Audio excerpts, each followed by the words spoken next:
రామచంద్రపురం మండలంలోని ముచ్చు-మిల్లి గ్రామంలో ఉన్న శివాలయంలో నిర్వహించిన ఆలయ సంప్రోక్షణ మహోత్సవ కార్యక్రమం వేదోక్త మంత్రోచ్చారణలు, శైవ ఆగమ శాస్త్ర పద్ధతుల మధ్య అత్యంత వైభవంగా జరిగింది.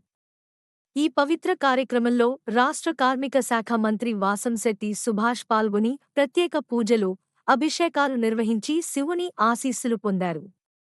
వేద పండితుల మంత్రోచ్చారణలతో ఆలయం ఆధ్యాత్మిక శోభతో నిండిపోయింది.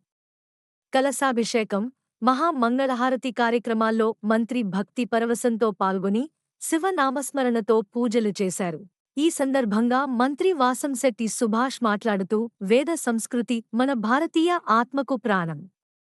దేవాలయాలు కేవలం ఆరాధనా కేంద్రాలు మాత్రమే కాదు. అవి సమాజానికి ధర్మం, శాంతి, ఐక్యతను అందించే కేంద్రాలు అని అన్నారు.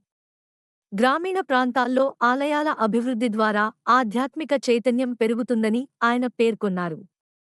ముచ్చు-మిల్లి శివాలయం సంప్రోక్షణ గ్రామ ప్రజలందరిలో భక్తి భావాన్ని, శుభ సంకల్పాలను పెంపొందించిందని మంత్రి తెలిపారు. ఆలయ అభివృద్ధికి ప్రభుత్వ పరంగా అవసరమైన సహకారం అందిస్తామని ఆయన హామీ ఇచ్చారు. ఈ కార్యక్రమంలో ఆలయ కమిటీ సభ్యులు, వేద పండితులు, గ్రామ పెద్దలు, భక్తులు పాల్గొన్నారు.